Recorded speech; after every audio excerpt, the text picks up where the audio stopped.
अगर आप भी बैंक में जाकर एक नया खाता खुलवाने वाले हैं या फिर आपका पहले से कोई खाता है, तो दोस्तों आज का वीडियो आपके लिए काफ़ी खास होने वाला है। क्योंकि वैसे तो देखा जाए तो लोग जब बैंक में जाते हैं, कोई सा भी खाता खुलवा लेते हैं, तो वो काफ़ी सारी गलतियाँ करते हैं। वो गलतियाँ कौन-कौन सी करते हैं जो आपको नहीं करनी चाहिए, जानेंगे वो सारी बातें इस वीडियो में, ताकि वो पॉइंट सारे जब आप किसी भी बैंक में जाकर अपना खाता खुलवाएँगे, तो वो आप उसे अवॉइड कर सकते हैं। दोस्तों मेरा नाम है विशाल और आप देख रहे हैं वी आर वेल के, जहाँ पे दोस्तों मैं करता हूँ आपके वेल की केयर। जो बैंक अकाउंट ओपनिंग की कॉमन मिस्टेक्स हैं, उसमें सबसे पहली बात तो हम कर लेते हैं कि भैया आप जो भी अकाउंट ओपन कर रहे हैं वो किस टाइप का अकाउंट ओपन कर रहे हैं। मान के चलिए कि आप सेविंग अकाउंट ओपन कर रहे हैं या फिर करंट अकाउंट ओपन कर रहे हैं, ये दोनों में क्या कंपैरिजन है, इसके लिए मैंने जो है वो अभी एक लेटेस्ट में वीडियो बनाया हुआ है। आई बटन में वो वीडियो जो है उसके लिंक में दे दूंगा, आप वो जाकर चेक कर सकते हैं। अब ये दोनों में से जो भी मान के चले कि आपको एक सेविंग अकाउंट जो है वो ओपन करवाना है या आपके फादर के लिए एक सेविंग अकाउंट ओपन करवाना है, अब और वो सीनियर सिटीजन है, तो उस कंडीशन में आपको सीनियर सिटीजन वाला जो है वो सेविंग अकाउंट ओपन करवाना चाहिए, जिससे कहीं ना कहीं उनको जो भी इंटरेस्ट रहता है उस पर थोड़ा सा ज़्यादा परसेंटेज मिलता है। जैसे 0.10 से लेकर 0.50 तक का नॉर्मल अकाउंट के कंपेरिजन में थोड़ा सा ज़्यादा पैसा मिल जाता है उन्हें, यानी ब्याज मिल जाता है। और साथ ही जो कैपिटल गेन पे, यानी जो मान के चलिए 50,000 रुपये तक के जो भी इंटरेस्ट रहता है उसके ऊपर भी टैक्स में रिबेट मिल जाती है, यानी छूट मिल जाती है। तो ये एक अच्छा बेनिफिट उनको देखने को मिलता है। दूसरा, आप जो भी बैंक में खाता खुलवा रहे हैं, ध्यान रखिए कि वो या तो प्राइवेट बैंक या फिर पब्लिक बैंक यानी सरकारी बैंक, ये दोनों में से वो बैंक में ज़्यादा आप खाता खुलवाइए जो कि टॉप 5 में आती हो। और उसके ऊपर जैसे तो हम बात नहीं करना चाहिए, क्योंकि भाई कितनी देनदारी है, कितना कर्जा है या बैड डेब्ट्स की अगर हम बात कर रहे हैं, लेकिन सोच समझ के ही ऐसे बैंक में खाता खुलवाइए जहाँ पर उसका बहुत ज़्यादा ही नाम चलता हो और वहाँ की जो मेन सर्विसेज है वो बहुत ज़्यादा स्मूथ हो, तभी उस बैंक में आपको ज़्यादा से ज़्यादा बेनिफिट मिलने पाएंगे आप। दूसरे पॉइंट की अगर हम बात करें वो होता है मिनिमम अकाउंट बैलेंस। अब ये मिनिमम अकाउंट बैलेंस जो है वो इसका बहुत बड़ा रोल होता है। काफ़ी सारी बैंक जो है वो ज़ीरो बैलेंस पे आपका खाता खोल देती है, कुछ पे 5,000, 10,000, 15,000 रुपये। ये बैंक टू बैंक डिपेंड करता है कि वो कौन सी कंडीशन में और किस कैटेगरी के अंदर खाता खुलवाया जाता है। ऐसा नहीं कि मान के चलिए कि आप किसी एसबीआई बैंक में गए तो वो सारे ज़ीरो बैलेंस पे ही खुल रहे हैं, ऐसा नहीं है। जितना बड़ा अकाउंट का आप जैसे मान के चलिए 10,000, 5,000 रुपये वाला खाता खुलवाते हैं, उसकी सुविधाएं भी आपको अलग-अलग देखने को मिलती है।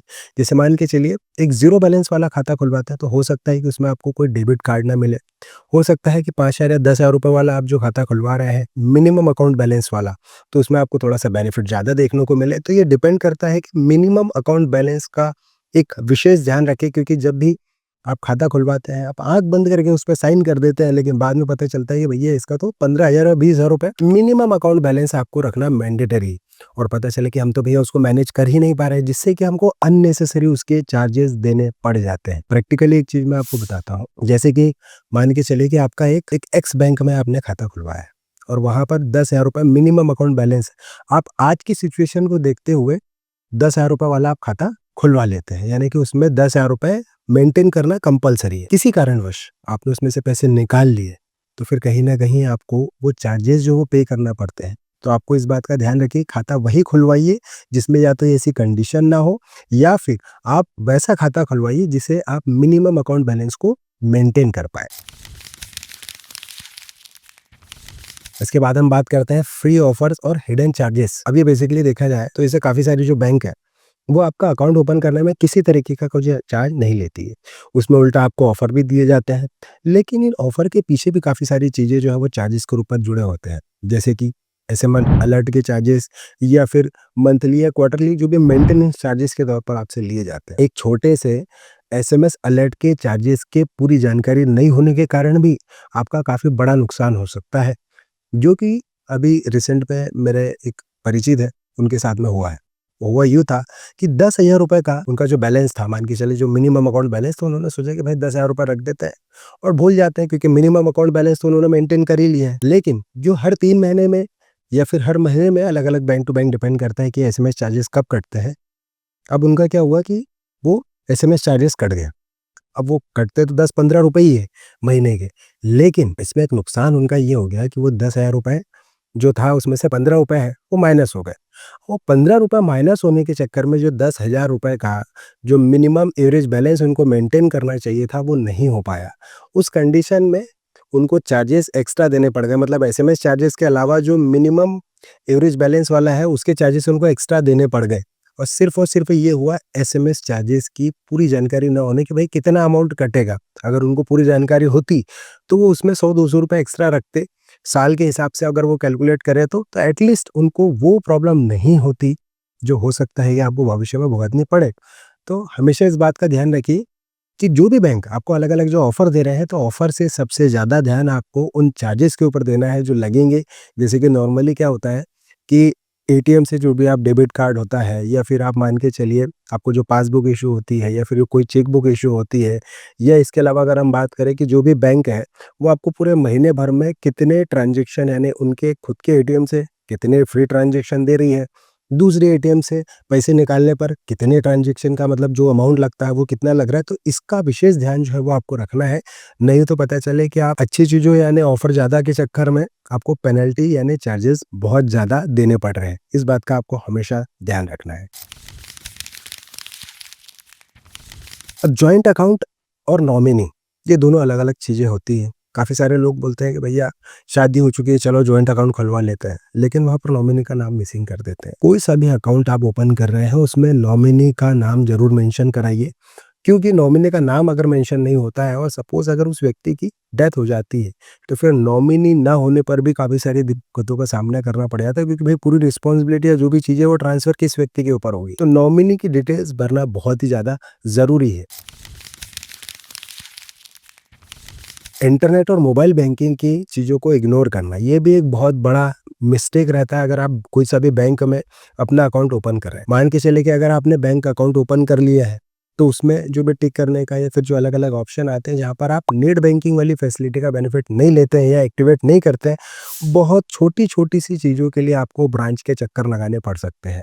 तो हमेशा इस बात का ध्यान रखिए कि जो भी बैंक में आप अपना अकाउंट ओपन करवा रहे हैं, उसकी नेट बैंकिंग फैसिलिटी हाथों हाथ एक्टिवेट करवा लीजिए, ताकि जैसे मान के चलिए चेकबुक की रिक्वेस्ट देनी है आपको, अब उसके लिए पता चल रहा है कि आपको बैंक में जाना पड़ रहा है। ऐसी चीज़ें जो आपके घर बैठे ही सिर्फ़ मोबाइल से हो सकती है, तो उसके लिए आपको इतने दूर जाने की ज़रूरत क्यों? तो इस बात का हमेशा ध्यान रखिए, नेट बैंकिंग की फैसिलिटी या फिर ऑनलाइन जो भी आपको फैसिलिटी बैंक प्रोवाइड कर रही है, उसका मैक्सिमम बेनिफिट ले सकते हैं आप। जब भी आप बैंक में जाते हैं, तो बैंक के जो भी एग्ज़ीक्यूटिव रहते हैं, वो आपका अकाउंट तो ओपन कर देते हैं, लेकिन ज़्यादा इंसेंटिव के चक्कर में कभी-कभार वो ऐसी दूसरी चिपकाने भी कोशिश करते हैं।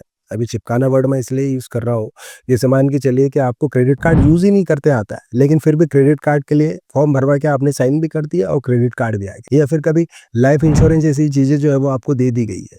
तो इस बात का हमेशा ध्यान रखिए कि आप जो भी फॉर्म पे साइन कर रहे हैं, वो पहले पूरा पढ़ लें कि भैया आपकी से फॉर्म कौन-सा साइन करवाया जा रहा है। दूसरा, जब भी एग्जीक्यूटिव के द्वारा कोई सी भी चीज़ आपको बताई जा रही है, तो आप पहले ये देखिए कि क्या उस चीज़ का आपको यूज़ है, यानी अगर लाइफ इंश्योरेंस हो, हेल्थ इंश्योरेंस हो, क्रेडिट कार्ड है या अलग-अलग जो बैंकिंग की सर्विसेज़ है, क्या उसका आपको बेनिफिट लेना चाहिए या क्या वो आपके लिए यूज़फुल है? अगर ऐसी चीज़ यूज़फुल है, तभी आप उसका बेनिफिट लें या तभी आप उसके लिए फॉर्म भरें। अदरवाइज़ इन चीज़ों को इग्नोर करें या फिर कुछ समय के लिए आप एक सोचने का भी समय ले सकते हैं कि भैया थोड़ा-सा टाइम दीजिए, उसके बाद में अपन बात करेंगे। लेकिन इस बात का हमेशा ध्यान रखिए कि ऑन द स्पॉट कुछ ना करें, कुछ समय लेकर ही एक सही डिसीजन आप इस बारे में लें। अब हम बात करते हैं कि जब भी आप बैंक में जाते हैं, तो बैंक में जाने के साथ में आपको कौन-कौन से डॉक्यूमेंट लेकर जाना चाहिए। देखिए, आपका पैन कार्ड जो कि अभी कंपल्सरी हो चुका है।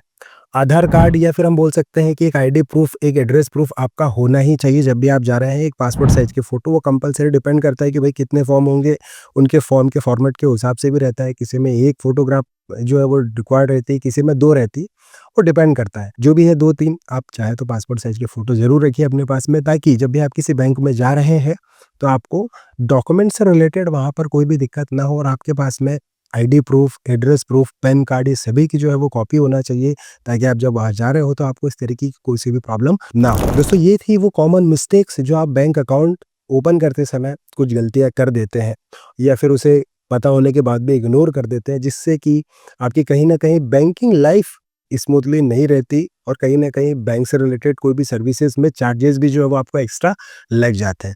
अगर हम इन सारी चीज़ों को मैंने बताई है आपको, अगर उसका ध्यान रखेंगे तो आपको कभी भी ऐसी कोई सी भी प्रॉब्लम नहीं आएगी।